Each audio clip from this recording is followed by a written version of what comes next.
I had a fantastic time with Shai today. We talked about what it was like to start college at 15 and graduate at 18 and how that has affected the way that she's raising her own daughter. We talked about mental health and the effects that that's having on particularly Gen Z in high school, as well as what it's like to launch a brand and go from zero to seven figures in revenue and hundreds of doors at Walmart.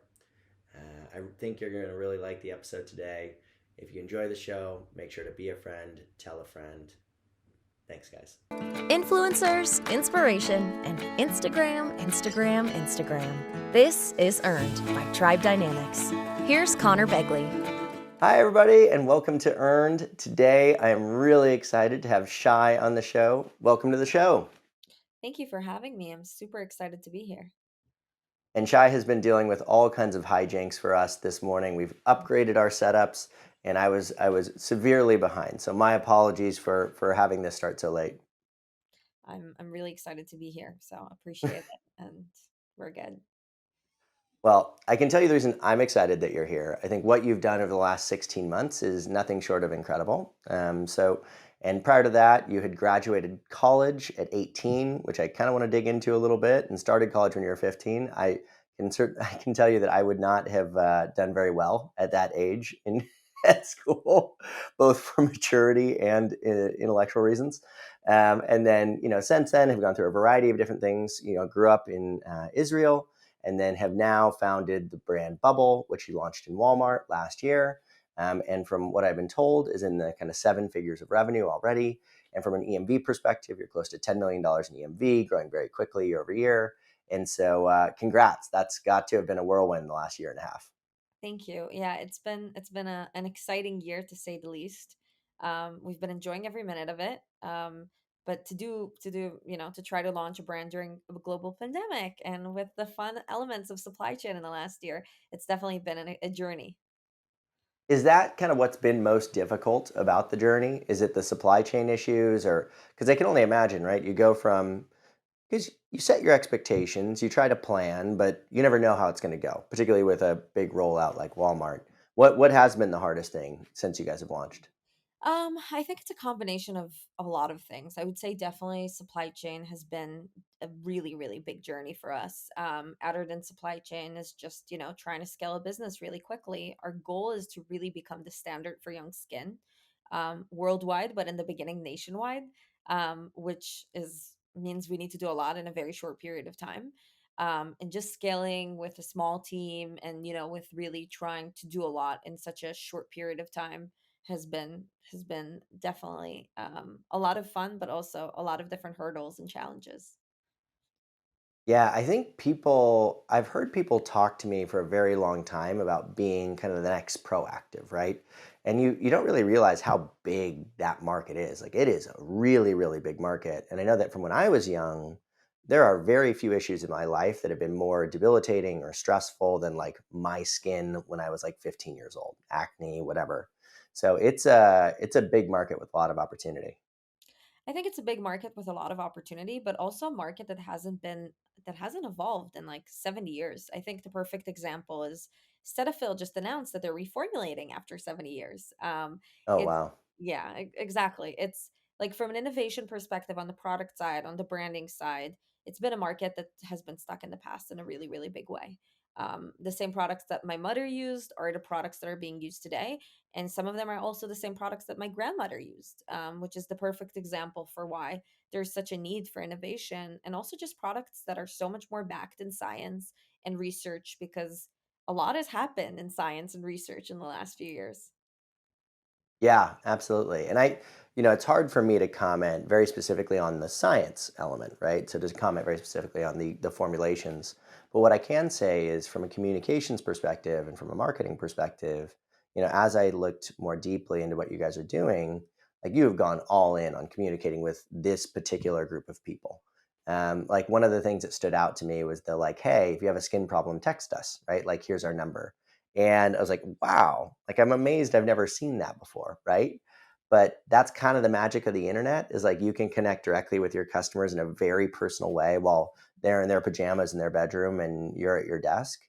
Um, Talk to me a little bit about kind of what the inspiration was there, like how not necessarily that specific tactic, but all of the tactics, what the approach has been there. And then are there particular things that have kind of stood out or performed better than others? Yeah, so I think it's been the last 3 years since we started working on Bubble. Um, we spoke to over 10,000 teens and Gen Zers.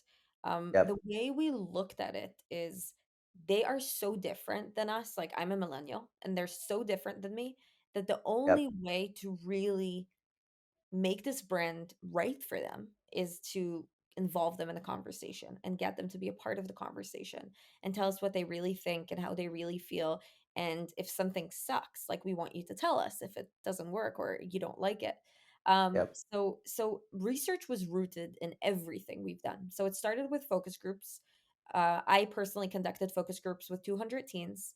It was in groups of 8, 2 hours at a time. So it's been a lot. Then yeah, and like I brought like 50 different products. I was like, "Do you like this? Do you like that? What do you like about it? What do you hate about it? What do you currently use?" It's been like hours and hours of just conducting research. And then after focus groups, we conducted like a quantitative research with 800 teens, and then we created a community with 4,600 teens. And ever since then, like on a every 2 to 3 months, we research with at least 1,500 teens on various subjects that we're interested in. So if it can be retailers, it could be marketing strategies, it could be celebrities and influencers, it could be product discovery, it could be obviously product innovation. Um, so that has been a part of everything we've done. And I constantly try to explain like to everyone because it's really weird to say that, but especially in 2022. But it's like they are the decision makers. Like, I don't think for a second that we know best. They know best. And we listen to Hmm. them in every possible aspect. Like, we listen to them in product names, to which products we should develop. And we have at least 50 community members testing our products before we approve them from a formulation perspective. Because the way we approach it is like, we're trying to cater for you. We need to ensure that it's truly something you're happy with. And countless times we completely, moved away from a certain formulation just because some community members didn't like it to the same extent that we thought they would. So it's basically a part of everything we do. So that has been a big part of like the text messaging strategy. That has been a huge part of Skin School on our website, because Skin School on our website is essentially, in our community, we had two rooms: a room for talking to our dermatologist and a room to talk to our product developer. We still have it today. And we took all the questions that they've asked our experts and just created a platform explaining all of that, because we suddenly understood how much fear mongering exists in this industry, and how much just misinformation and so many things that are just completely untrue and has nothing to do with the real world, or with science, or it's research that hasn't been really fully supported by a lot of scientists. So we took a really big approach into, let's really understand what their needs are, what they're looking for, what problems they're experiencing, and how can we solve it together with them to really give them the best possible solution. So that has been a part of every strategy we did, and every decision we made. A big thing that is a part of the brand is the educational side, and we educate Hmm. in a very different way than most brands, because the way that most skincare brands will educate is like, oh, this is the problem that you have, this is the ingredients that we currently have in this and this product to help you tackle this problem. The way we approached it is like, we educate you completely unrelated to our products. Like, our goal is not to push our products. Our goal is to help you become a very educated consumer that asks the right questions. So, for example, we constantly talk about the fact that parabens are not bad for you, that it's actually a research that hasn't been really backed by science. It Hmm. doesn't mean that we formulate with parabens, because we would never formulate with controversial ingredients. With that being said, like, we really want to bring the true scientific evidence to everything, that consumers are looking to know and looking to see. So our goal is really to make them much more educated consumers. So that's like a big part of the strategy, and something that we see has been very successful, and also something that helped us create a much more genuine and authentic connection with our community and our consumers. Yeah, that makes sense. I think, the thing you're talking about, the story that's coming to mind for me was I was at lunch yesterday with this guy named Dan. right? So Dan, has been in the radio business for 15 years. He's about our age, maybe a few years older. And, you talk into the radio and you hear nothing back, right? And I feel like that's how it was as a brand for a really long time. Like you put your brand product into the stores and then you're like, well, hope it was good, and you do your focus groups and but you don't have this kind of direct feedback loop, this direct communication that is enabled today. And I also think that from an expectations perspective, these kind of smaller, or not smaller, but these younger folks, right? That's their expectation. Like if I'm not having a direct dialogue with this brand, or I don't feel like they're listening, or I can't talk to them, then, I don't feel connected to them, right? Like that is the expectation these days. And so when you're competing against a Neutrogena that isn't going to do that, right, is never going to, or at least not for a very long time, you can create some pretty significant strategic advantages as a company. Um, I just love it. I think it's fascinating. Like I loved the skin school. I loved how you like educated on particular problems, and it wasn't like, oh, here's a problem and here's how you fix it and here's the product you buy. Just like, hey, we're just here to like teach you, help you get better. Like we know this is a really confusing time. Here's some information to help you like understand it, right? I thought it was just fascinating. Like I loved it. Thank you. I appreciate it. And it's essentially our goal. Like our goal is to help our consumers become confident in their own skin. And that's like truly the mission of the company. So we see this as a part of so many things. Like this is the mental health aspects. Like this is the educational element. And it's not necessarily about pushing our products. Like it's about truly helping them become confident in their skincare choices, but also in their life and in with their mental health. And also like I see this as a personal thing of like, you know, I had very difficult teen years, as I think as most people had, I think. And I also have a daughter who is 5.5 years old, almost 6. And I really, really want to help that next and younger consumer because there's so many things that I always like try to explain to our community, like so many things that I wish I knew when I was 15, or 14 or 16, from breathing exercises to just understanding that everything is temporary, and really, really, really being there for them while supporting them and educating them. So that's like a big core piece of the brand and in everything we do. Yeah, so let's talk about your daughter and your background just a little bit before we get too much more, because I have a ton of questions about Bubble and what you're doing and what's working and not.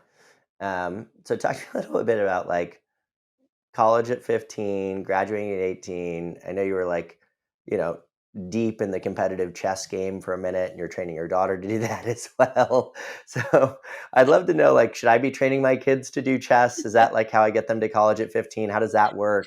And then and actually this is kind of, it's a very unique question because I don't know.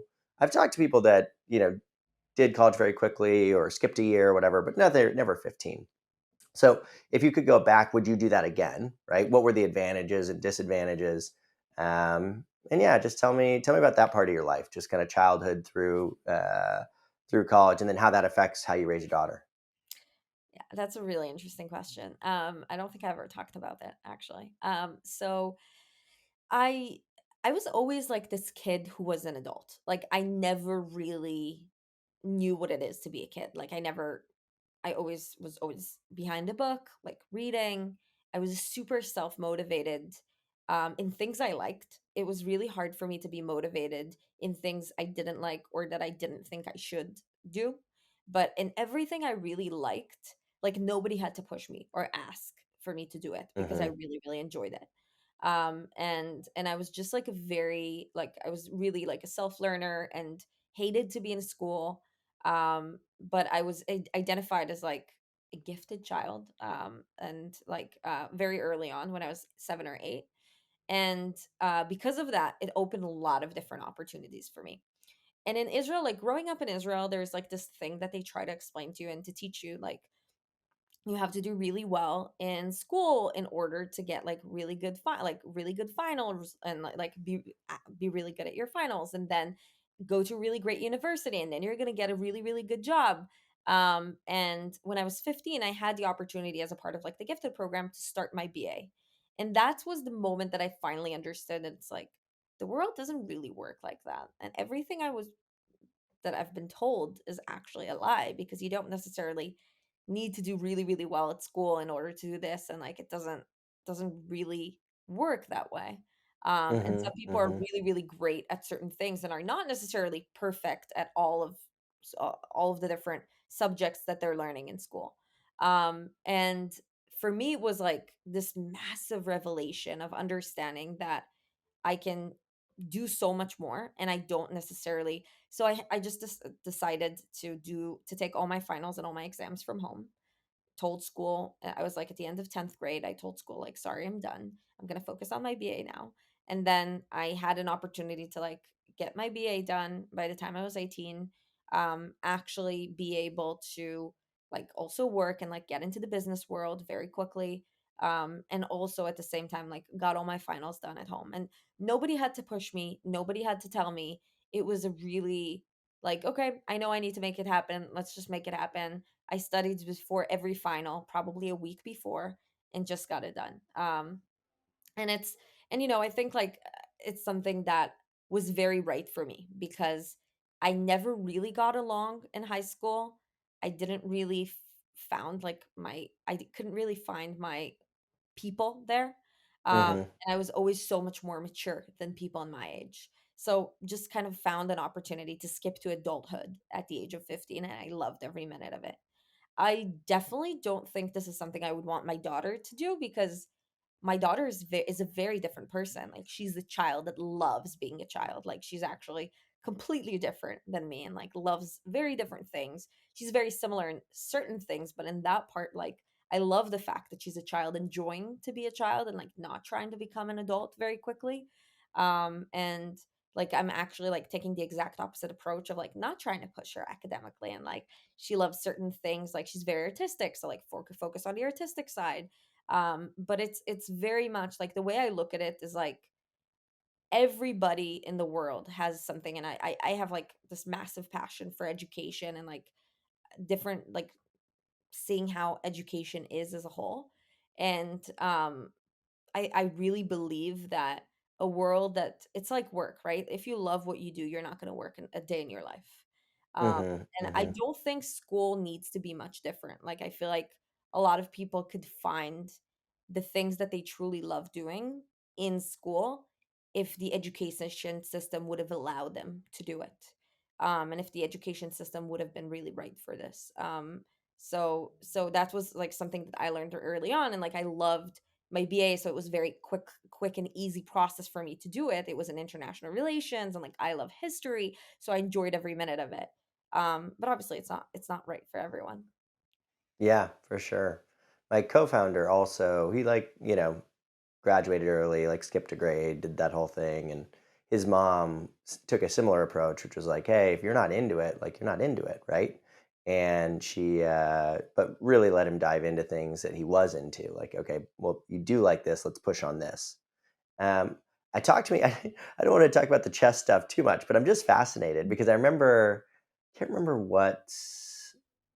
who it was that I was paying attention to, but basically it raised like three or four like chess champions kind of thing, right? And just got him involved really early, had like pictures of chess everywhere, like it was a whole thing. And I know your daughter's doing that as well. What was that formative at all? Or was that, how do you feel about that part of your life? In a huge way. In a huge way. Like this is Interesting. the kind of Interesting. game I would recommend any kid to start playing, Yep. because when I used to compete in chess, I really learned how to strategize. And I Mm-hmm. still do it in business today. Like I no longer play chess, unfortunately. Like I actually, when I do, it's like doesn't I'm because I have like I hold very high standards for myself. So like if I lose, I'm like I feel really bad with myself, but I haven't been playing professionally for like 18 years. So obviously, Yeah. Yeah. I have the basics and I'm still a pretty good player, but I haven't been playing regularly in a very long time. But like what it taught me, and I've been playing chess between the ages of like 15 to 12, and in the last few years I played competitively, and it's like I used to do it for like at, at the peak I used to play like 12 to 20 hours a week. So it was like this major part of my life. I played at every given moment. And it was like the thinking of like okay, if I do this, this happens and they can do that. And if then they do that, I do that. And it's just like thinking about the board and like trying to understand, okay, what is going to be their next move is Hmm. something that is a part of everything I do until this day. And this is why it's like, I'm actually like with my daughter, I'm like, I really, really want you to play because I think it gives you the right tools to so many other aspects of life. And it's not just about the game, it's just like the thinking about strategy and the different things that how things could go wrong when you take a certain route. It's just so was incredibly formative for me. And like, I still think about it in every big business decision that I do today. Yeah, I was definitely of the mindset. I can't remember who said it one time. They're like, you know who has a lot of hobbies? They're like, the barista at Starbucks has a lot of hobbies, right? And like, I took that dart. I'm like, yeah, like I don't have hobbies, right? Like, I'm not a hobby guy. Like, I don't knit sweaters, right? It's just not what I do. Like, I don't. I work. I do this. But then I was sitting in a car, so I was on in LA with an Uber driver. We're driving, and he asks me about hobbies. And I don't really have hobbies. I was like, oh, let's really think about it. Like, I really try to like think deeply about this. I was like, okay, what do I like to do? I'm like, well, I really like, like business, right? I actually just genuinely enjoy the topic, right? Like you said, there's a strategy to it, whatever. And then so I like that. I was like, I really like sports, right? So both playing and watching, particularly team sports, so like football and whatever. And then I really enjoy like games, board games, video games, like all games. And I really thought about it. And it was like for me, in all three of those scenarios, like competition really kind of led through that, right? It was all competition based. And people don't think about business in that way. But you're trying to figure out, okay, I think this person's going to do that. And I think that person's going to do this. And if that happens, then I think I should do this, right? Like, and so there's this planning element. And I remember the CEO of Shopify, which obviously is an incredibly successful company, to say the least, talked about like he's like video games are demonized, but he's like I think they actually teach kids a lot of strategy, right? Like resource allocation, what are other people going to do, right? Like you're having to think about these things. And chess, I think, is that to potentially even more, right? Even to a greater degree, because you're thinking several moves ahead, and a lot of it's based on okay, my knowledge of this person and what they know and what they're good at, and what techniques are they aware of, and yeah, it's just fascinating. It's a really cool topic.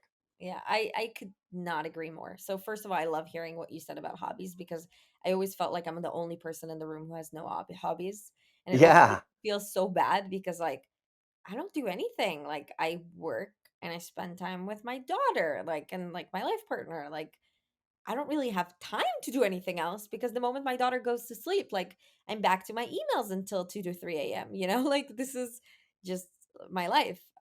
Yep. So Yep. it's something that is really has been really, really interesting to hear you saying that as well because I finally feel not so alone. But Well, I I mean, also honestly, it is like, and I think so there's a kind of workaholic perception, right? Like, oh, they're just, they do nothing but work. So there's that kind of thing. And I don't actually think I'm that. But oh, where was I going with that? I think that like work in and of itself like is a hobby, right? It's something that I genuinely that's what it was. I like genuinely enjoy it. So I was talking to my wife, and this is maybe I don't know how many years ago, 4 years ago, 5 years ago. And I'd say like, hey, I'm working really hard, but like I'm doing it for you. Right? Like I'm doing it for you. I'm doing it for our kids, da da da. And then I was like sitting there, and I can't remember if she said something or I had said something, but I was like, am I really though? Like, am I really working hard for you? Like I say that, it sounds nice, right? And like yeah, maybe a little bit, of course. Like I want to be able to like create the right life, but like I'm doing it because I enjoy it, right? Like it is a hobby for me. And it is one of the most complex games you can play, right? Stakes are high. There's lots of different moving parts. You're trying to look at macroeconomic, microeconomic. You're looking at different players. You have unlimited choices in terms of what you actually do and how you spend your time. Yeah, it's like one of the most challenging games out there, really. I could not agree more. I love it as well, and it's something that is like, it's a big conversation with my daughter as well because we're two entrepreneurs in one house and like completely Hmm. different companies, like doing very. But for her, she asked me at some point, like I think it was a year ago, like, "Mom, does everybody in the world has a business?" And I'm like, no.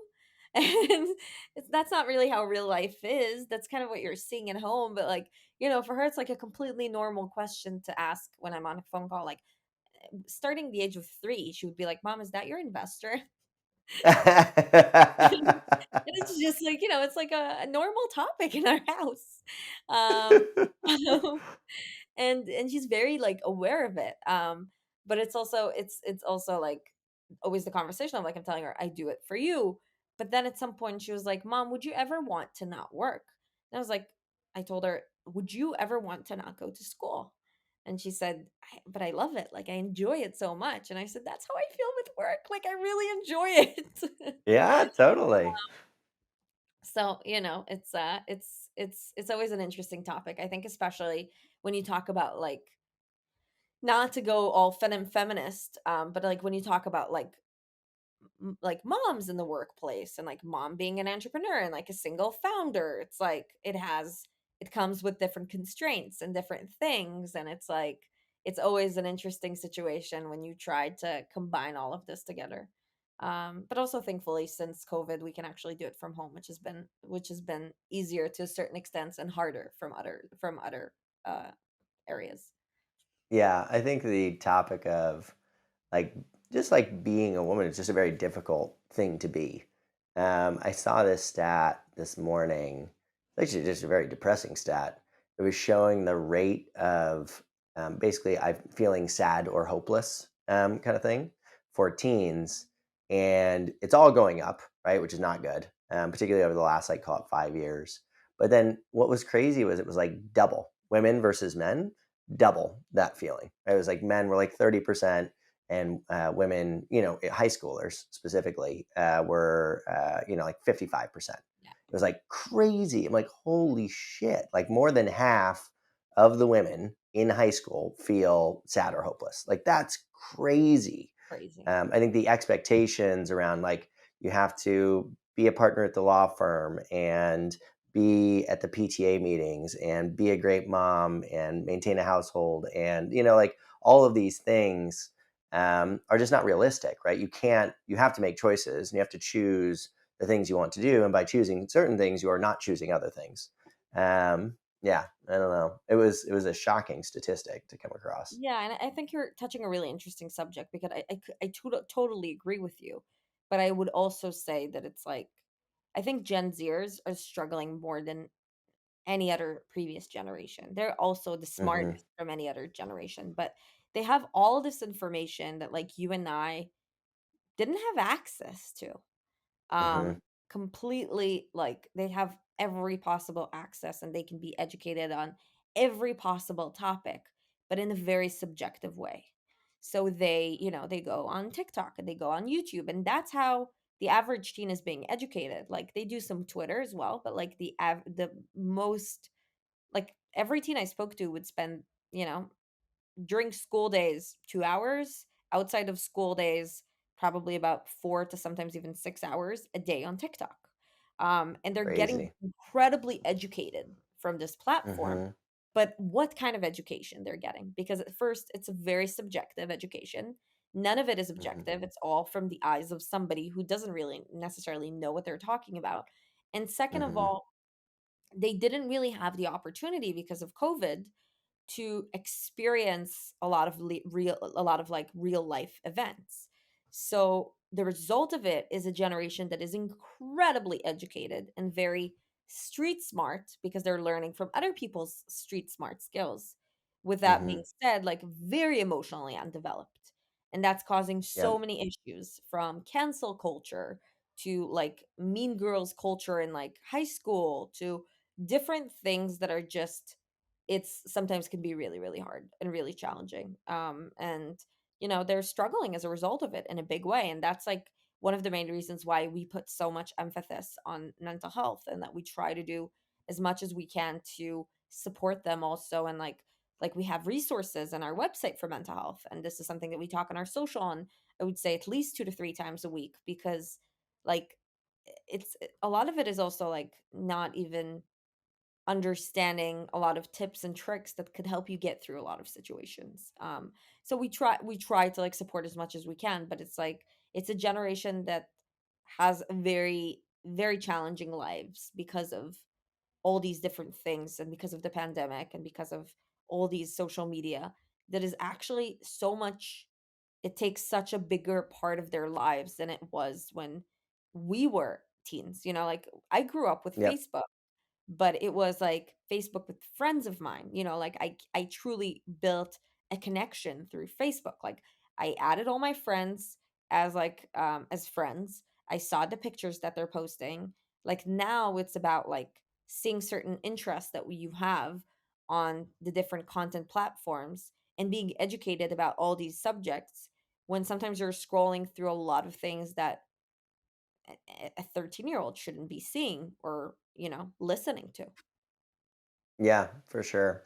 The topic of like unlimited access to information is an interesting one, right? Because, inherently you assume that has to be good. And I think in a lot of ways it is, right? Like, you're no longer, if you're trapped, with only a small amount of, say you're in a small town in a small village, with very limited access to information. Now you can access anything in the world. And that has very powerful educational effects. But I think very specifically, if you look at that, again, that kind of hopelessness study, it was like pretty flat, like through our years, it was about the same. Like it didn't Really? change much, like Interesting. up, down, up, down, up, down. And it was like the last, call it 10 years or so, that like it's jumped by 50%. Um, Yeah. and in some ways, I think that I had um, not given the topic uh, the attention. I had kind of assumed, like, okay, this is just the next thing, right? Like, okay, mental health, everybody's latching onto it, brands are latching onto it. It's just like it hasn't been talked about very much. And so this is the new topic that gets everybody's attention. But I think it is actually like a very real issue on a very large scale. Like, I cannot, I just like, it's just shocking that half of the women in high school in the US are feeling sad or hopeless. Like, that is a crazy stat, more than half. And that's up 50% in the last 10 years, 15 years. Like that's nuts. Nuts. And I also Um, think it's like the fact that they can suddenly know what it means and how it feels like, and to put a headline to what they feel and a title to it. And that is something that is also like makes so many people come, and like we see this in the community saying like, yeah, I definitely have depression, or I definitely have anxiety, which are things that when I was younger, like it wasn't even a topic because we didn't really knew what it means. yeah. When you get into comparisons as well, like I think that's the thing that's kind of like another one. We're getting so deep on this topic. I want to get back to bubble after this, but I saw this other study that was looking very specifically at kind of dating culture. In a world in which most people are doing online dating these days, and the way it affected things, and this is going back to men, but there are effects that happen here as well, is like the upper quartile of men, as like rated from an attractiveness perspective, have seen a significant increase in the number of dates in their life. But like the bottom half or bottom three quarters of the kind of male population has dropped off dramatically, right? Because as a woman or as a man, frankly, you can go swipe left, swipe right, swipe left. So you have an unlimited supply, right? Almost. And how does that affect behavior, right? And how does that ultimately affect, everybody that's not in the top 25% from an attractiveness perspective? Um, so, anyways, okay, let's get back to bubble really quickly. Make it bubble. And I do want to talk about the kind of mental health aspects of that, because really, I think acne is a huge mental health issue. I mean, I remember when I was in college, I had, I would break out and be like, I'm just not going outside today. I'm going to take a couple days and I'm going to sit in my room. Like, I literally wouldn't leave my house because I was like so stressed about it. And I look back, I'm like, that was so crazy. Like, I can't believe that's how I felt, but that was how I felt. So let's talk about the brand and, um, you know, what's a question that I want to ask?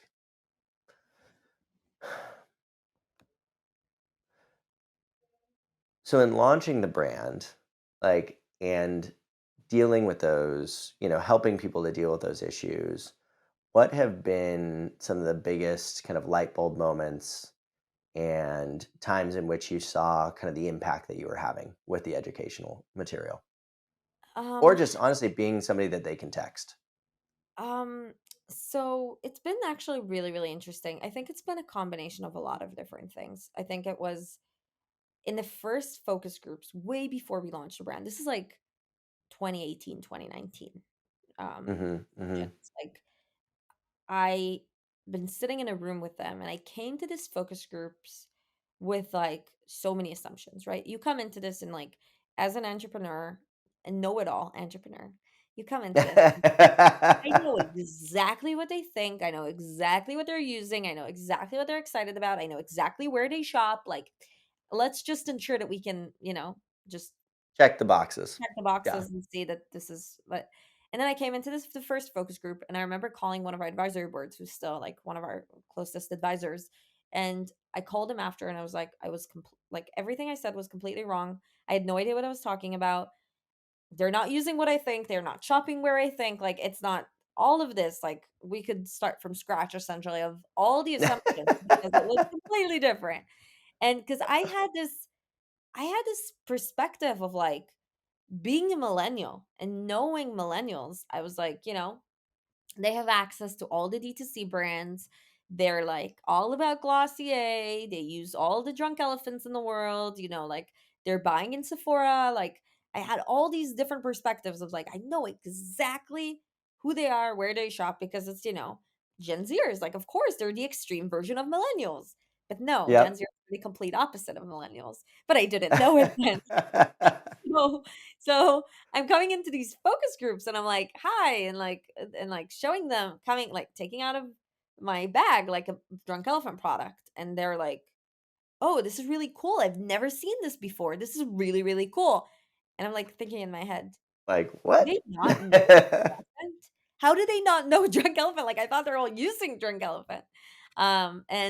And then starting to speak to them and like understanding what they think and what they're using. And then like all I hear is Neutrogena and Cetaphil and Clean and Clear. And Neutrogena and Cetaphil and Clean and Clear. A little bit of proactive, but like Neutrogena was then like the biggest one. Now it's CeraVe, but Interesting. like then it was like Neutrogena in a big, big, big way. And I'm like coming out of the first focus group and thinking to myself, why would they still use Neutrogena? How can that make sense? Like Yeah, totally. all these beautiful brands. Like when you look and like I looked in deeply into like the beauty industry landscape of like indie brands, and you see like 400 brands and like so many different options, and it's like And they're nothing. all for us. They're Exactly. for people with disposable income that can Exactly. drive themselves to Sephora and Ulta and like, yeah. Exactly.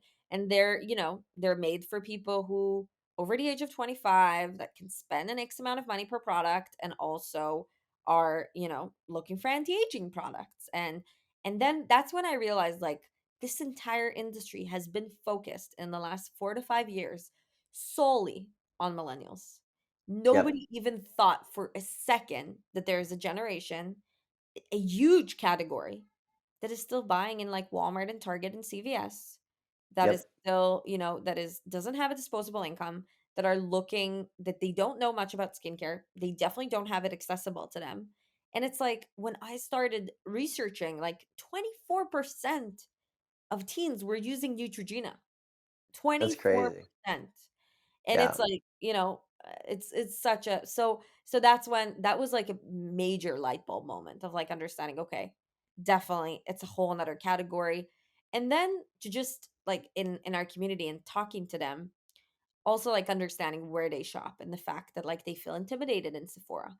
They feel like Yep. they're being judged, like that it's too expensive for them. And then when you talk to them about where they actually shop, like the fact that 41% of them are actually in Walmart 3 to 4 times a month, that they love buying Yep. in Target, that this is something that they Well, and they essentially often don't have credit cards to buy online, right? Like, so, they or go driving with their license. parents on the trip to Target and like, hey, okay, pick out some stuff that you want, right? Exactly. And like that they don't have a driving license. And then like it was really interesting because like obviously we had a community throughout. So we saw how from knowing nothing about skincare and being extremely focused in makeup, because like 2019 was all about makeup and cosmetics and all about like beauty tutorials, and like they were obsessed then with James Charles and Jeffree Star. That's what they all cared Mm, about.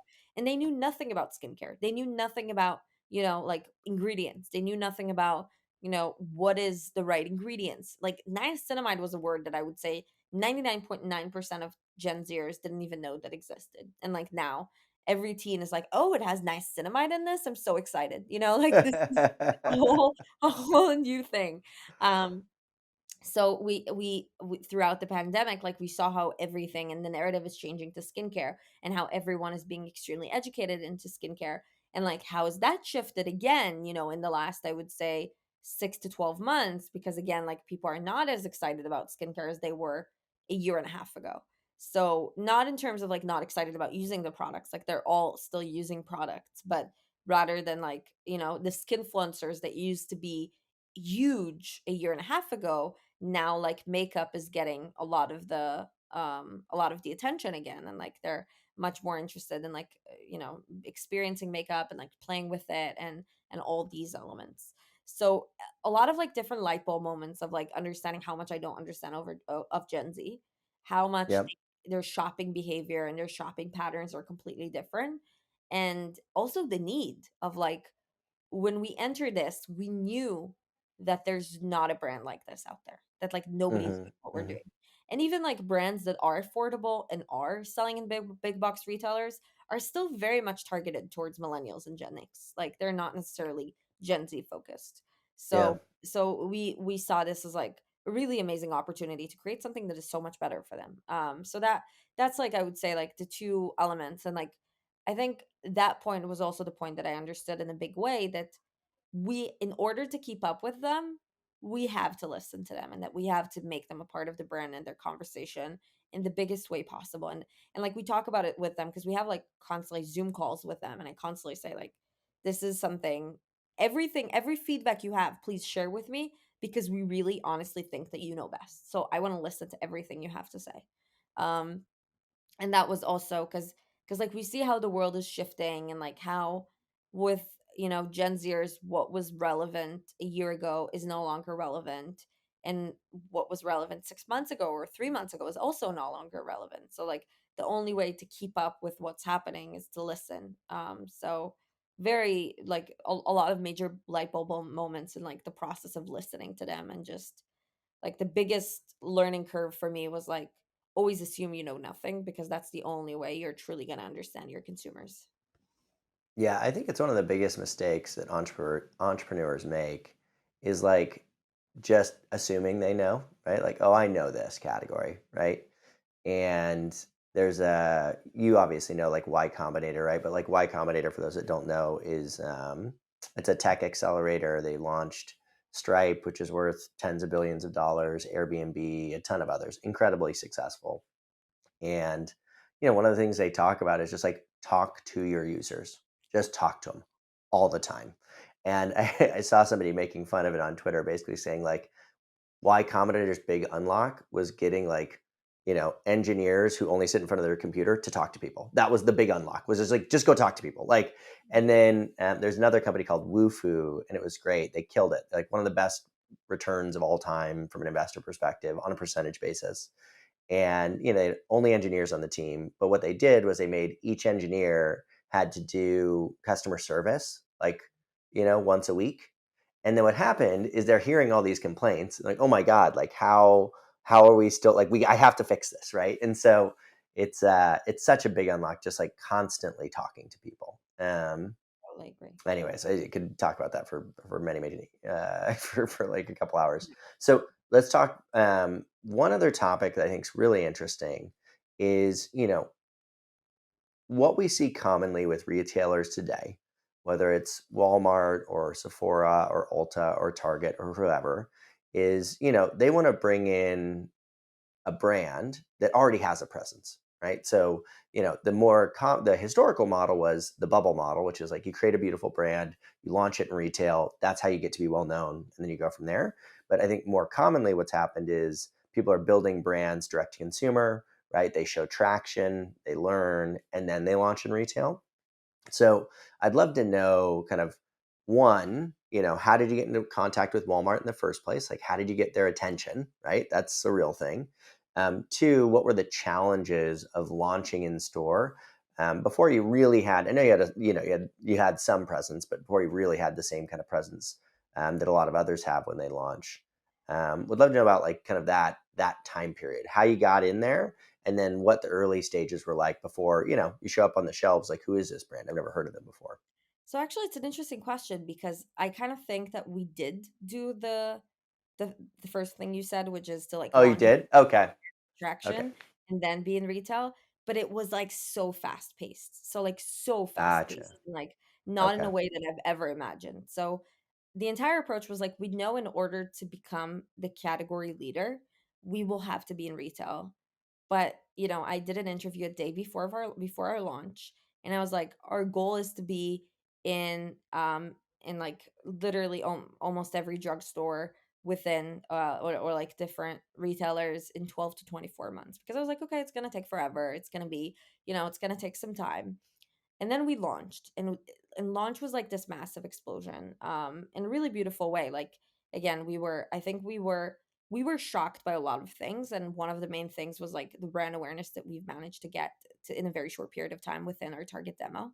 So we got to brand Hmm. awareness of, I would say, close to 30% within 3 months. um Whoa. yeah, it was really like within between ages of like 13 to 18, we got to like around 30% in 3 months. It was insane. And we had, like on week one, we had over 55,000 followers on Instagram. Like it Wow. was Okay. just, and like for a brand that is, we obviously used a lot of celebrities, but we weren't a celebrity founded brand. I think with celebrity founded brands, it's a lot more common to see this, but it's like Yep. for a non celebrity founded brand, like this was like a very big shock for us. And we launched and we had this beautiful launch with like the fill day video that we've done. And then on week one we had like three different retailers reaching out to us. Oh, Week wow. we had another three different retailers reaching out to us, and like we found ourselves in the first 2 weeks with literally almost every retailer in the country reaching out to us. um and I remember like talking to one of our investors and like sending her screenshots of our like every outreach that we got, and it was just like, I was just like getting it, so I texted it to her immediately. And I didn't even understand what it means, right? Because like, you know, first time dealing with this. I don't come from the beauty industry. I come from tech, and like I come from B2C, like very, very different world.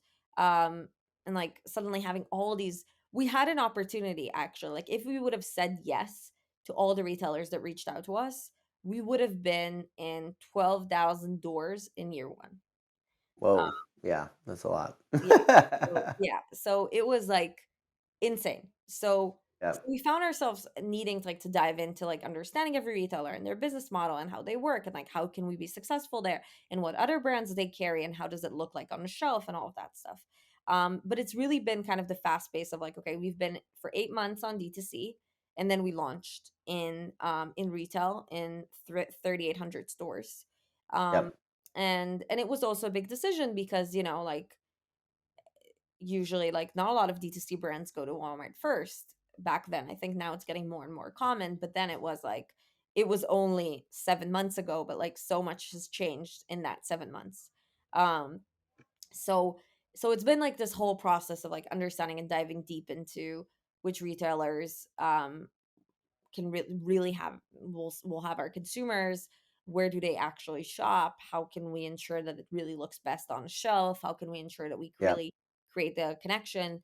So it's been a very fast paced process, and we've actually signed the Walmart deal 3 months after we launched the brand. So like 2.5 months after we launched the brand. So Yeah. it's They been occurred so close together. I assumed that it yeah, had to be planned in advance, yeah, but that's really cool. yeah. That's and not common. So for those other entrepreneurs out there, don't expect that to happen normally. Yeah, no, That's and like with that being said, like I would say that it's like on the other hand, we were shocked because our conversion rate was so much lower than we've ever expected. And the yeah, reason yeah, for this is because what like I had again this assumption that teens are very and Gen Zers are very like they will very likely go and purchase online. And then the other revelation that we had in the first 4 weeks is like all the messages we got on customer support is like, "When are you coming to retail? When are you coming to stores?" Because they don't buy Uh, online. Like, they're not interested in buying online. So it all came together in a really, really beautiful way, and, like, now our entire strategy is, like, we call ourselves we're the new wave of D2C. It's a completely yeah, different structure, and the way we look at it is, like, we are a brand that communicates and build brand awareness and builds the brand love on D2C, but the purchase actually happens in a store. And I also like my entire approach is that I actually prefer to get people to buy in a store rather than buy online, because when they buy in a store, we don't, like, they don't have all that waste in the process of like shipping and the package and the stickers and the order bag, and they get it immediately instead of waiting for 3 days. And it's yep, like we still want to we still want to own the conversation with the consumer. We still want the consumer to know that we're here for them. We still want to be able to, to advise them on their skincare and their skin, and like provide support and like mental health and all of that stuff. But we want to send them to stores. So it's like this combination between like the D2C, the old days of D2C of like, let's just communicate and build online, to being solely in retail. And that had like so many interesting experiences and challenges with Walmart, because it was the first time that Walmart had to deal with something like this. So it's been very, very interesting from a launch process, and also had a lot of learnings as well. yeah. I mean, two things that stand out there about what you said. Is first, you know, people always assume, there was this narrative like, oh, the margins are way better direct to consumer, right? You get to keep all the margins, you do all these things. It's like, well, it turns out like Walmart's pretty good at supply chain, they're pretty good at distribution. Like, there's not like a lot of fat you're cutting out there by shipping it individually yourself. And most people aren't fully loading it. They're not including the cost of their developers and the website and the pay. Like, they're not fully loading it into the actual margin profile. And then, so that's like the first thing is like, it's not as good as people think. And then the second thing is, if I have to hear one more time about how, oh, I need to prove out the ROI of my influencer program by using like an affiliate code or affiliate link or discount code and being like, oh, that's the value.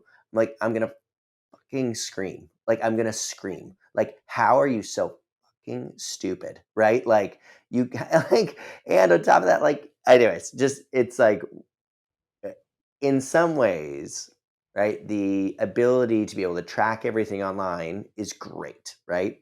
But where it can get really lost is when people are unsophisticated or they don't understand how buying behavior works. You go, okay, well, I'm spending all this money on gifting with influencers and I'm working with them, etc. But I'm not seeing a lot of it like directly convert on my website, like right after it gets posted. And it's like, that's not how consumers work, right? Like, oh wow, that's a really cool brand. I want to go check that out later when I'm shopping for skincare. Oh wow, I've heard about this brand like six different times from six different people I know. Now I'm gonna go check it out, right? Like, anyways, it's I just like, I'm go ahead. also gonna say, and I totally agree, because this is something we talk about internally and like also externally all the time. Because the days that you had one influencer and they would generate, hundreds of purchases, are over. And it's Yeah, not over because influencers don't work. It's over because a consumer doesn't need to see you 2 to 3 times anymore to make a purchase decision, but rather they need to see you 7, 8, and 9 times before they make a purchase decision. And influencers is such a massive part in brand awareness. And again, like with influencers and celebrities, we got to brand awareness of over 30%, which is yep, like, and this is now ages of like 13 to 23. 1 out of 3 of 13 to 23-year-olds in the US knows about Bubble. yep, Only, a year and a bit after we launched. And the only reason of that is because of influencers.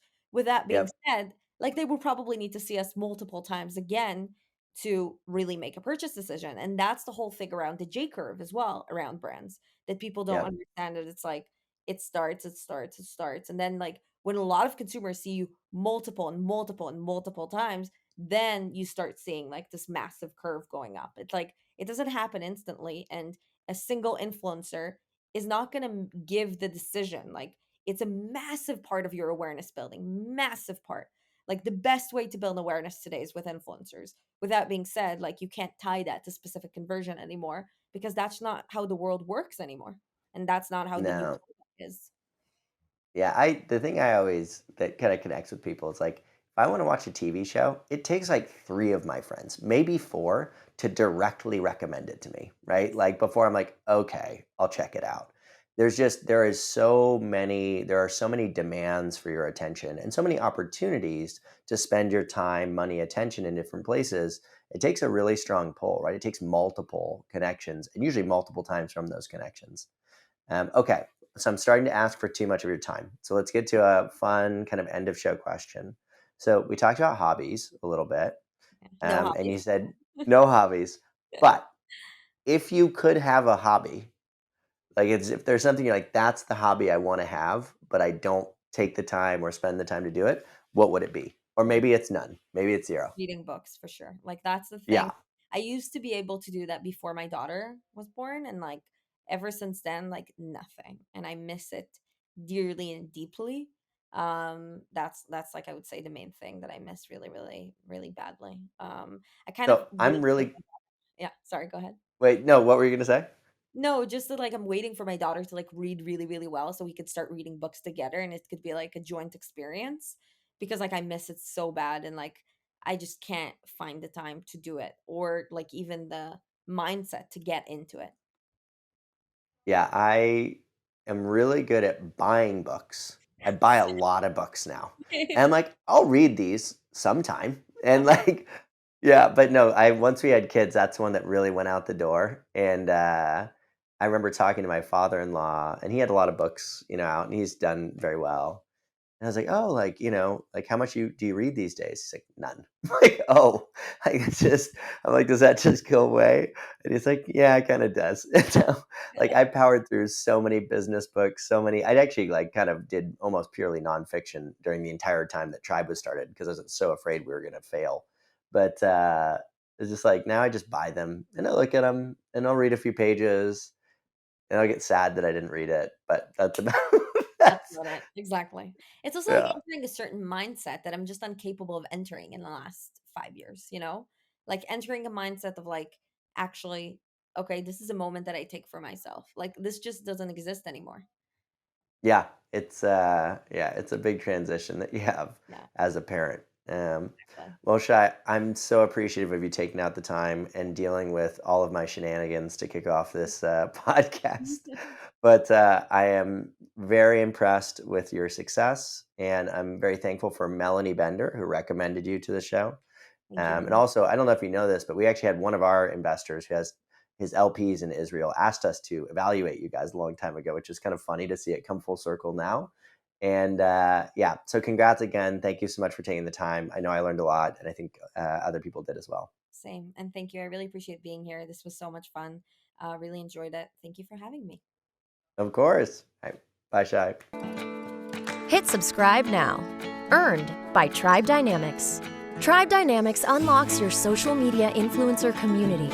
Our platform not only tracks and measures your best influencer relationships, but discovers new influencers to grow your business through earned media. Get started with a demo today at tribedynamics.com. Tribedynamics.com.